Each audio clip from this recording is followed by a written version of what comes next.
Yeah, Sarah and I are doing these webinars, this series of webinars on dialogue. And of course, this is because we also do longer workshops on dialogue. We have one coming up here the 16th and 17th of October. We are doing a 2-day workshop on dialogue and how to facilitate dialogue, productive dialogues in organizations. And so if you find this webinar interesting, tomorrow you'll get all the information about that, and maybe you would like to join us. There's still a little space so for latecomers, so you can still make it. And one of the ways that we like to do these webinars is because dialogue, it can be such an abstract thing. It's great to have good skills in good and productive dialogues, but it can be a little bit abstract. So we like to speak about it in relating it to some of the concrete things that you will use it for in organizations. So we talked about how to use it for conflict resolution and decision making, and today we are going to talk about how to use it in the context of formulating purpose statements. And it can be, of course, you can formulate purpose statements personally, on the team level, on the organizational level. We're going to focus mostly on the organizational level. Welcome. So, Sarah, do you want to say a little something before I start talking about the practicalities, or? Yeah, very happy to. Thank you. So, a very warm welcome to each of you, whether you're a returner or coming for the first time.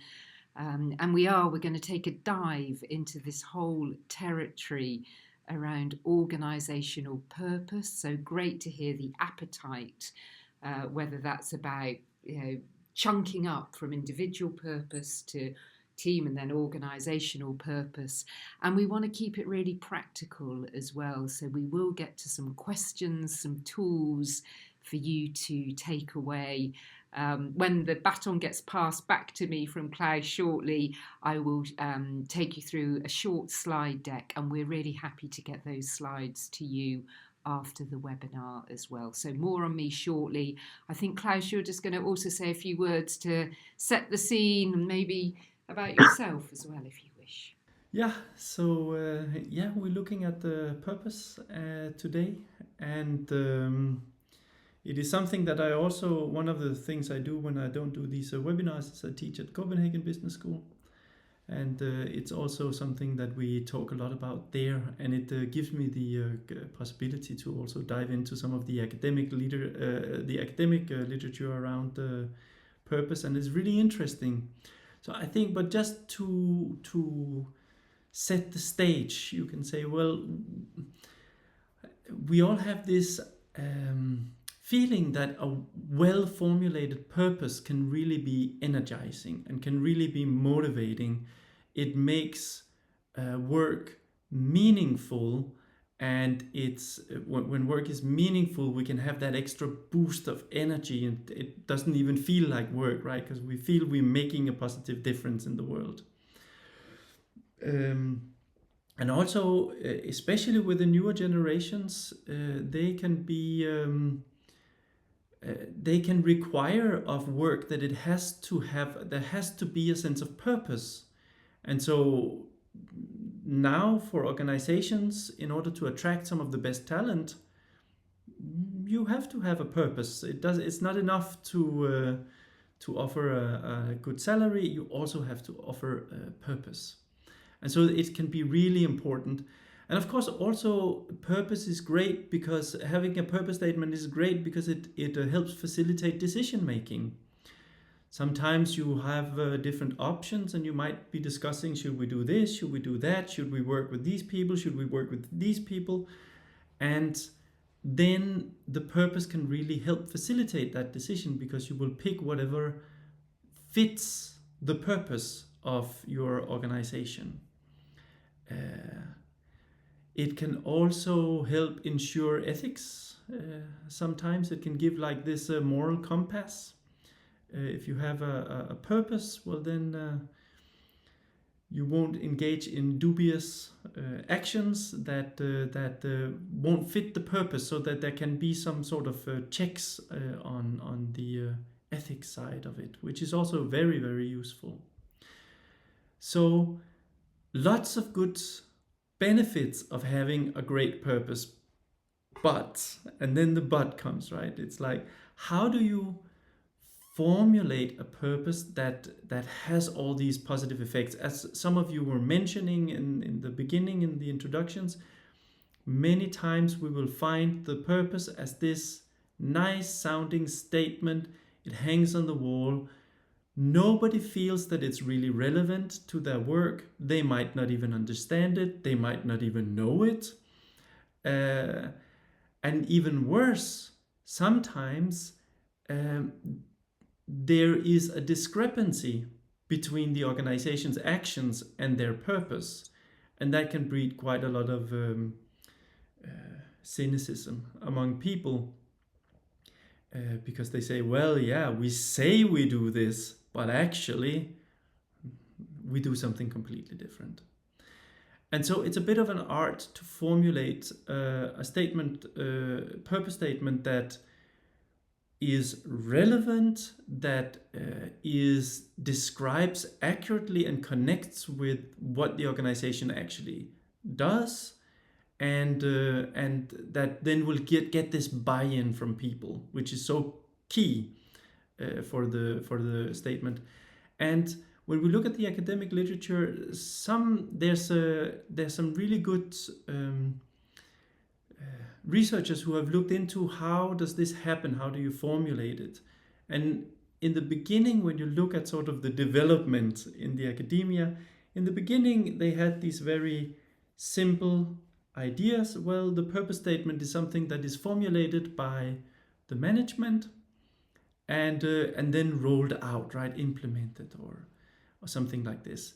And of course, that can sometimes be a little problematic because, yeah, sure, but how do you formulate it? And so some researchers, they propose the way that people formulate it is by going out and putting words to what are the shared understandings among the people in the organization of what the organization does. So this is the idea of you going out and you having conversations with different people and saying, well, what is it you think we're doing here? And then you collect it and you put words to what are the shared understandings here. So in a sense, we can say already here, formulating the purpose involves dialogue. But it's a very, what can you say? It's a very simple form of dialogue. It's just information collection. So it's actually not really what Sarah and I would mean when we talk about dialogue. And of course, then this way of looking at formulating a purpose statement runs into some different problems, which is, of course, well, if the managers just formulate shared understandings, what happens when different people in the organization have different ideas about the purpose of the organization? I have a very good example I often share. I was working with like a public sector organization, and two managers had radically different ideas about what the purpose was. So one manager said, well, we're a public sector organization, so our purpose is to implement policy. That's it. The politicians gives us develop some policies, and we're just here to implement it, right? We're just practitioners. Another manager said, nope, this is not at all our purpose. We are the experts that the politicians should consult before making any policies. Our purpose isn't just implementing things. Our purpose is to deliver pushback on bad policies. And of course, you can argue for both sides. But if you as a leader of this organization listen to these two, then what are you going to pick? What is this organization's purpose? Because they are radically different. And I think that is one of the problems. Another problem, it's more, this is the kind of questions that academics love, but I think there's something good in it. They say, well, if the way that managers formulate purpose statements is to just put words to the shared understanding of the organization's purpose that they find with their employees, then what is the contribution of the managers? What do? They don't seem to contribute anything. And this runs a bit against our intuition. We feel now, as managers, as leaders in the organization, we are contributing something when we formulate the purpose, and also when you hear the stories of well-crafted purpose statements and what they did, we have a clear feeling that there was definitely some contribution from the managers, but it's not revealed when we just talk about it as putting words to shared understandings of purposes. And then, of course, there is the problem of the buy-in, and that is especially, you can say, if we just put words to shared understanding of organizational purpose, then where does radical revolutionary purposes come from? And again, we hear these inspiring stories where somebody comes in and they formulate this magnetic vision, right? This energizing vision. Usually it's not what everybody was just running around and thinking about their purpose. Usually it brings in something new, something energizing, something maybe more ambitious than what people would normally say. So it takes the game of the organization to another level. And you can say that that's not something that just comes out of asking people, what do you think we're doing here?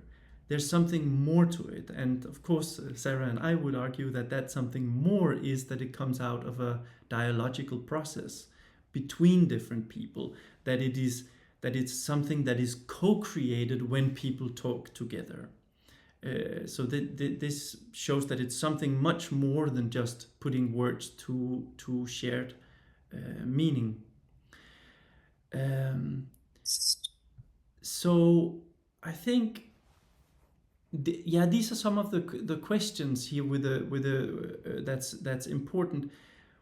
When you want to formulate a purpose statement, then it's really good to have these, and Sarah is going to say much more about the practicalities, so I'm still just setting the stage for this. But it's very good to be aware of conceptual ambiguities in the purpose statement. Many times, if you have a particular purpose statement, what do we have? 7 to 8, 9 words or something like this. So we don't have many words. But often some of these words will be ambiguous. They will mean different things to different people. And having conversations about those ambiguities can really be useful in order to take the purpose statement from something abstract and turn it into something concrete, something people can relate to, something that is a real tool for decision making and so on.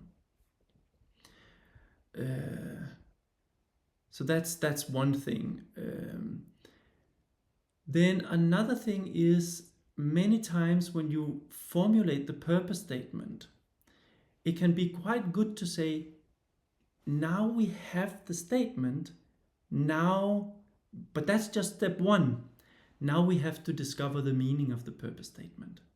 And often the meaning of the purpose statement is unveiled through cycles of action and reflection.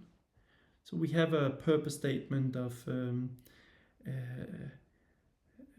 and then we can say, well, what does that actually mean? Well, what does it mean to the people in the marketing department? What does it mean to the people in operations? What does it mean to customers? What does it mean to other stakeholders?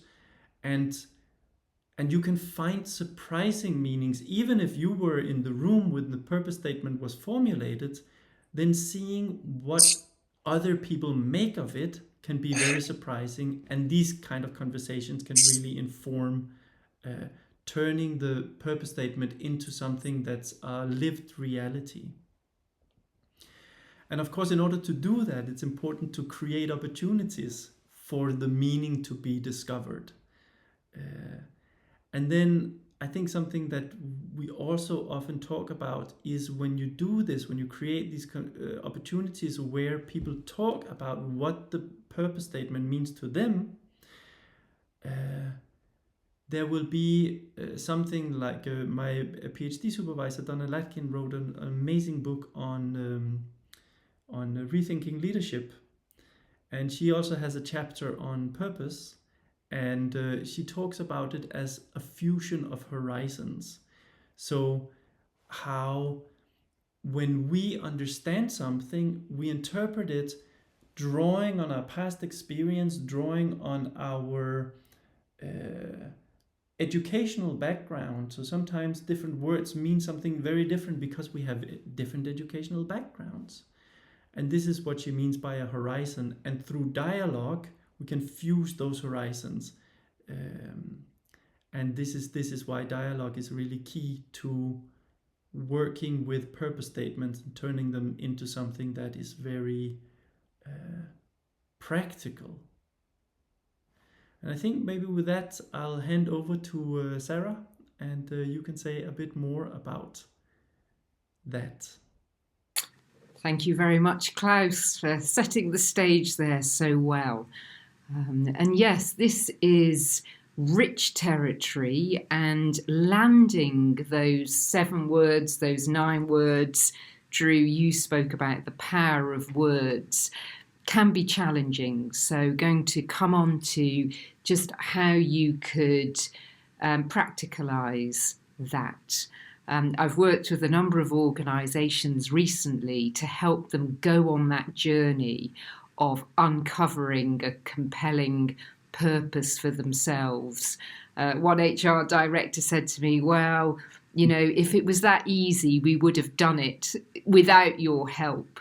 But, you know, it's a great thing to go on that journey through a dialogic process, as Claus was saying, because then I think you get richer insights, but you also get buy-in to the purpose as well.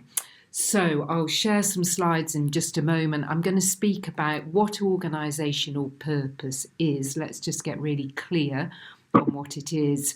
A few more words about why it matters, and then a few tools that could help you in your organisation or in your consulting work go on this journey to uncover a compelling purpose. So if I bring up the slides here, and as I say, you're very welcome to have a copy of this deck after the webinar as well. So in terms of organisational purpose, I'm just going to start with the quote from Peter Drucker that I really like about profit for a company is like oxygen for a person. If you don't have enough of it, you're out of the game. But if you think your life is about breathing, you're really missing something.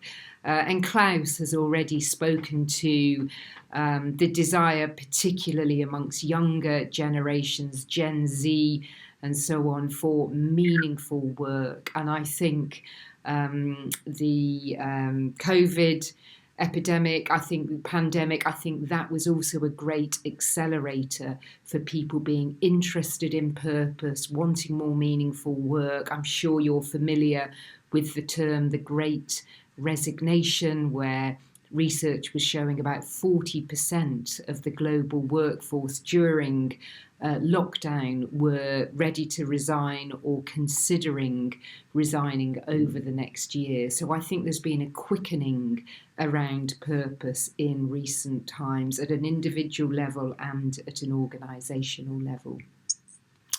There are some great resources out there. I'm not going to play this video, but it's there. A little bit of homework for you if you've not already seen this video. This is David Hyatt talking. He's a British serial entrepreneur, the founder of several companies, most recently Diet Denim.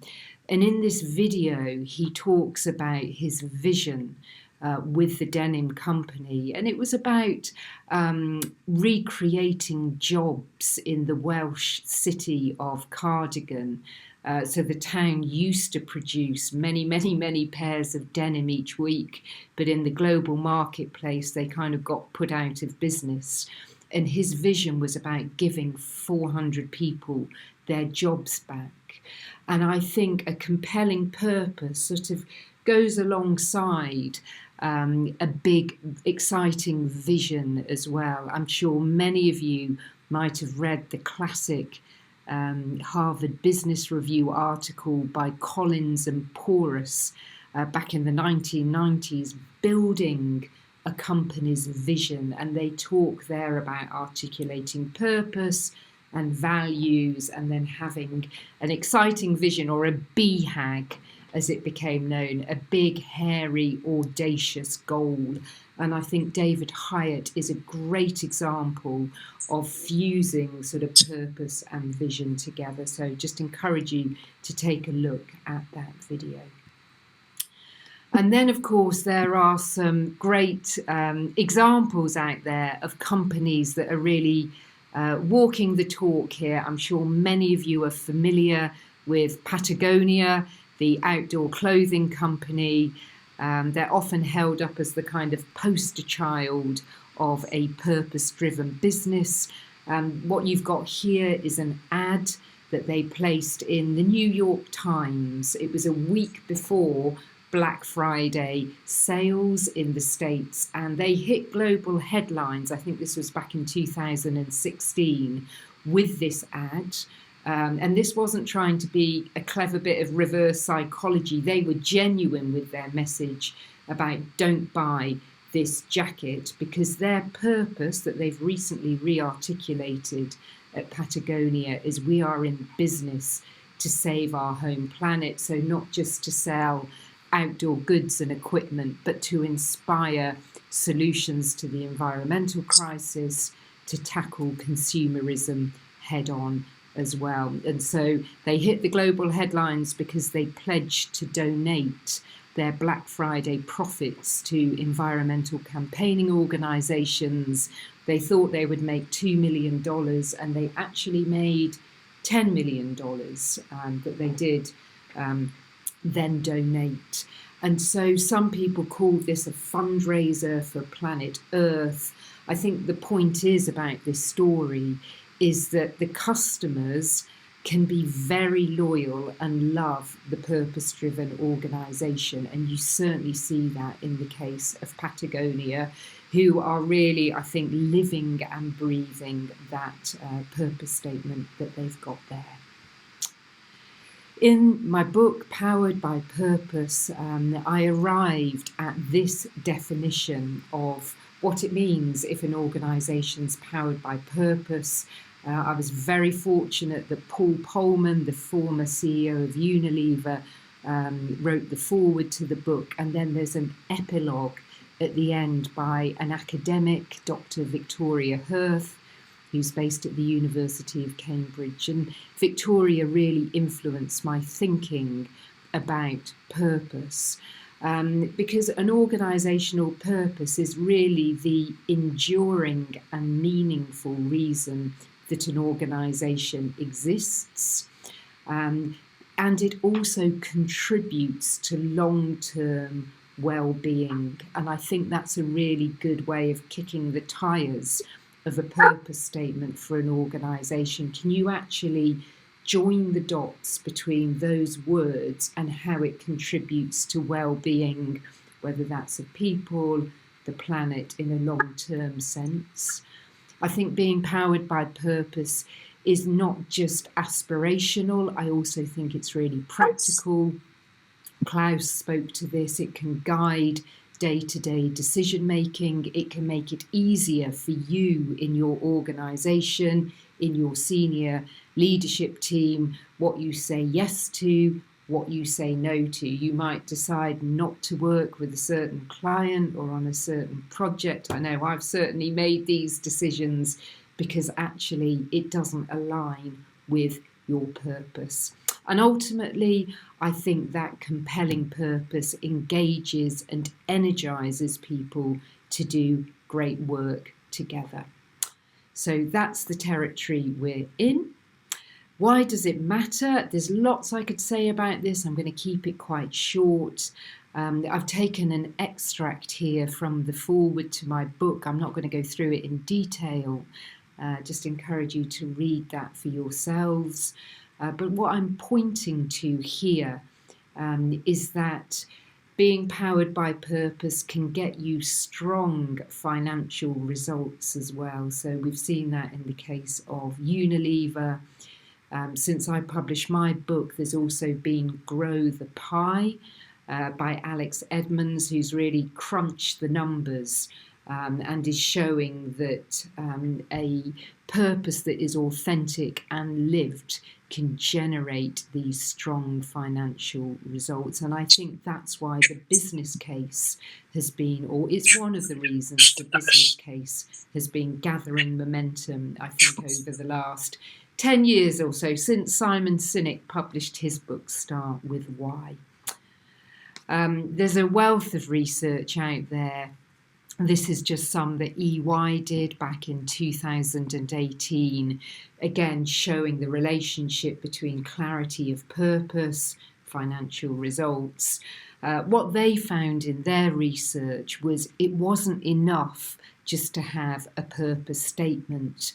What gets you the lift in performance and in people's well-being as well is when that purpose statement is really lived and brought to life. That is what gets you competitive advantage in the marketplace. It's not just having the words on the wall or on the screensaver. And again, you could take a closer look at that research if you wish. So purpose isn't a purpose statement, and I think that really is an important message to give, and yet the journey starts with articulating those words together. So I'm going to speak to that, like just some practical how-tos. I think it can be a very good starting point to look at your current reality.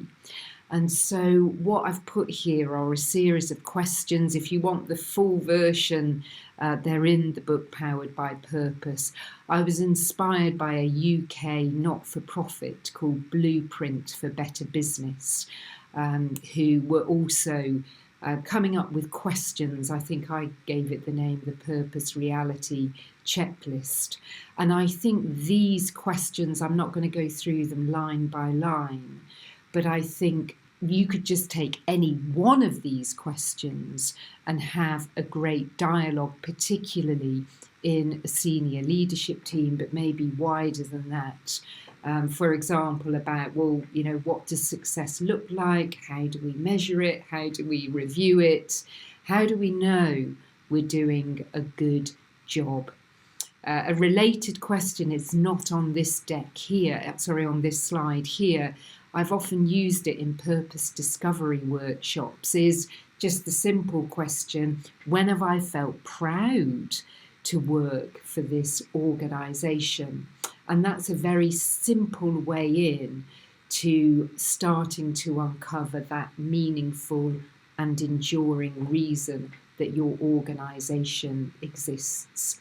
You also might shine a light in question 3 there. You can see what's the quality of dialogue like in our leadership team. Do we refer to purpose if you actually have a purpose? Is that part of your discussions? Can you give examples of how corporate purpose has changed your decisions, and so on? I won't unpack all those questions there, but I hope this is sparking ideas about how you could be looking at the current reality in your organisation or the organisations you're working with.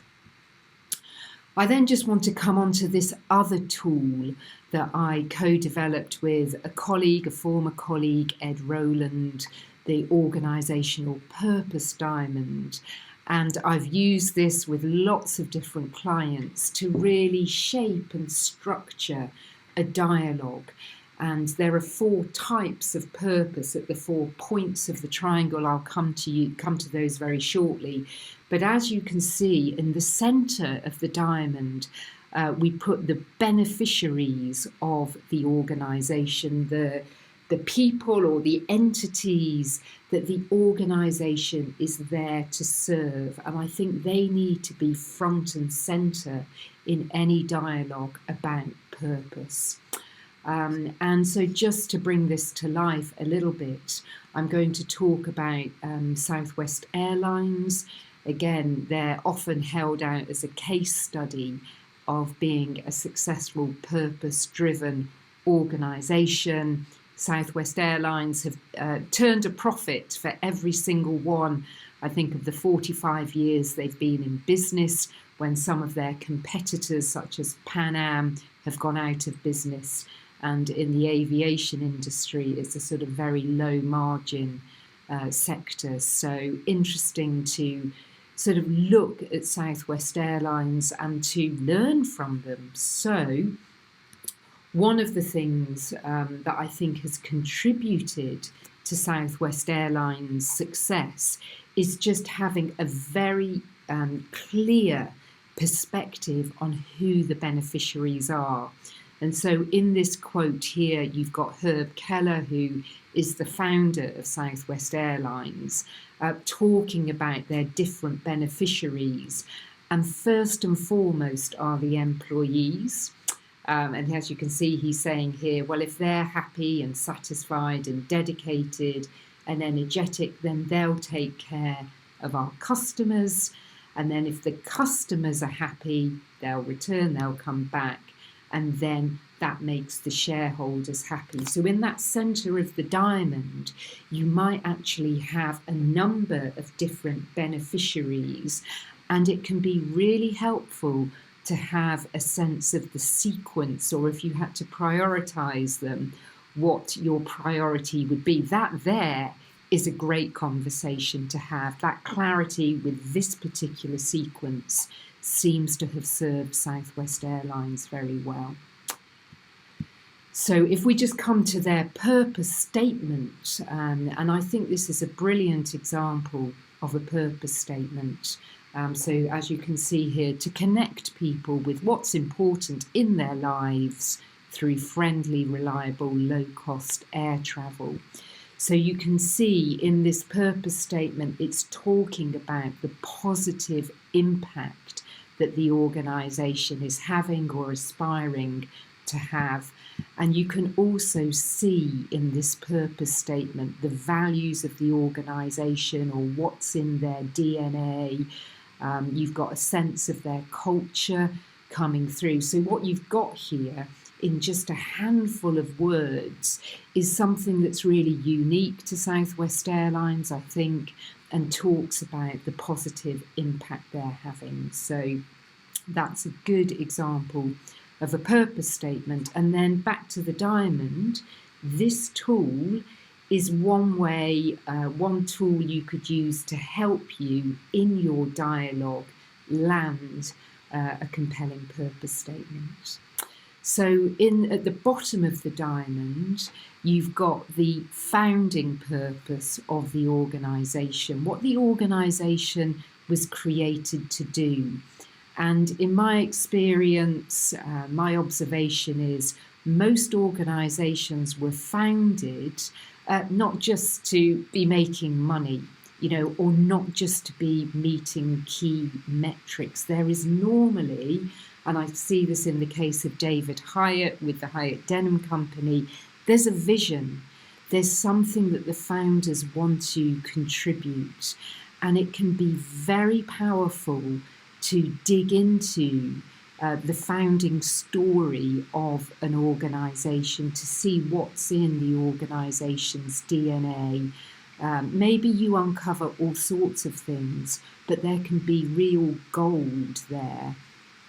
When Paul Polman became the CEO of Unilever, he took his top team to Port Sunlight near Liverpool, which is where the founding story of the Lever brothers began in Victorian times.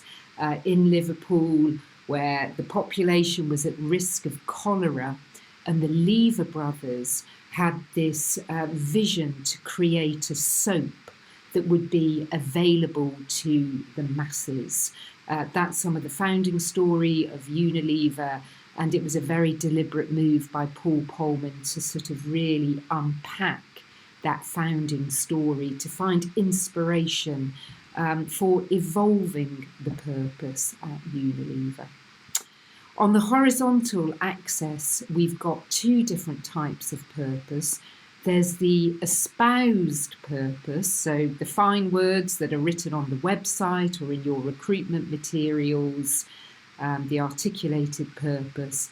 And then there's the lived purpose of the organisation, which is what the real purpose of the organisation is, regardless of what the organisation espouses.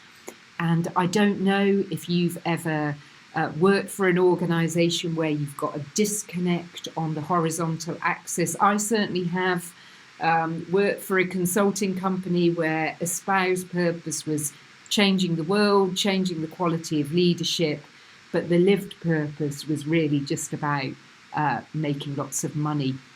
And that disconnect created a real sense of dissonance for me. I ended up leaving. So you might be familiar with the accusation sometimes of purpose wash, a little bit like greenwash, cynicism about purpose. And I think when we've got a disconnect, when purpose isn't really being lived, then I think that's very understandable that you get the skepticism and cynicism about purpose. And then finally on this, up in the north, you've got, we called it true purpose, Ed and I. You might call it the most potent purpose, but this is tapping into the best future potential of the organisation in a way that could be aspirational but could actually be lived as well.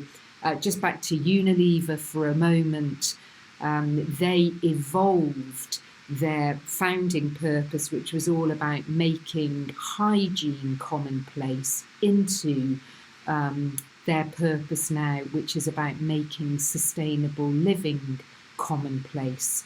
So that's just an example of how you might refresh, evolve a purpose statement, looking backwards to then look forwards. So, as I say, I've used this diamond with a number of different organisations as a way of sort of uncovering and getting glimpses of that true, most compelling purpose.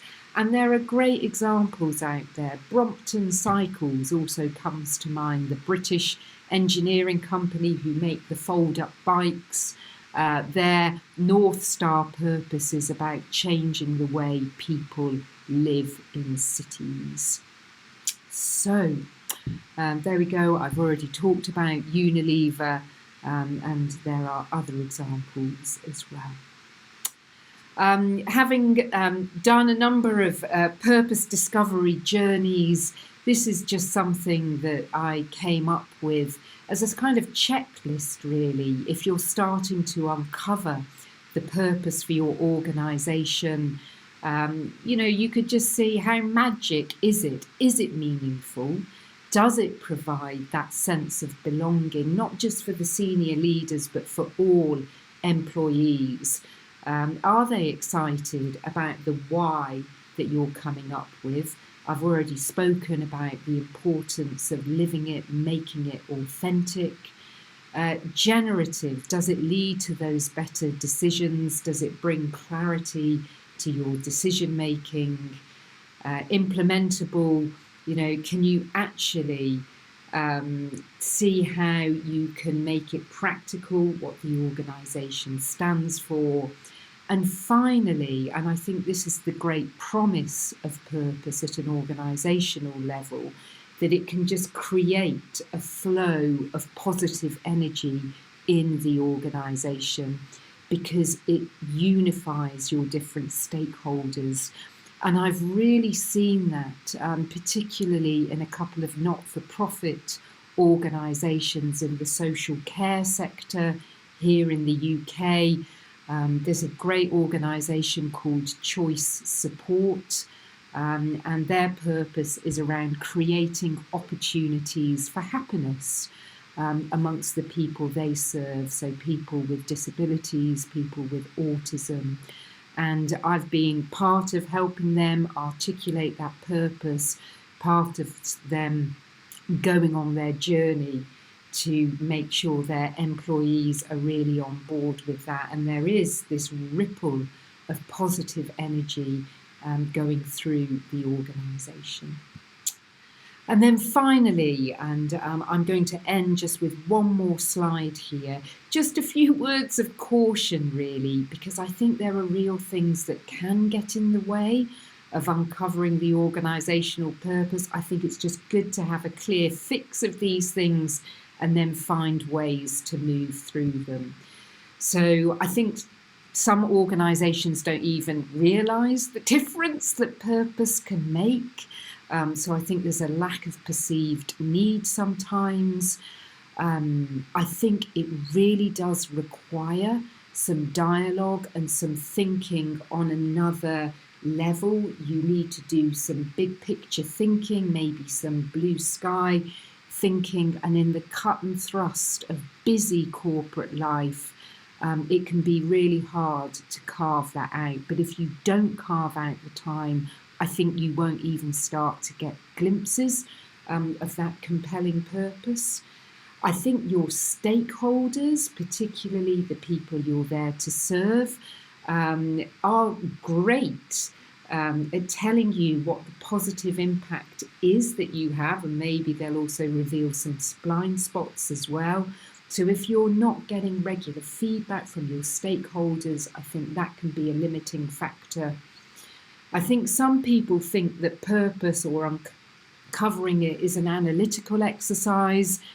In a number of organisations, I see it just gets outsourced to a PR agency or a branding agency. And whilst they can be very good at landing powerful words, I think it's a missed opportunity, because I think the intelligence and the wisdom is there in the organisation to come up with the why of the organisation. And ultimately, I think it's something much more that you feel than is just an intellectual exercise. So, I think purpose really lights us up, and I think people in the organisation potentially have got the best window into that.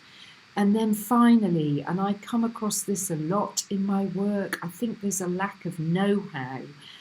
So some leaders, some leadership teams will say to me things like, well, I just don't even know how to get started, how to grapple with this existential question about why we exist.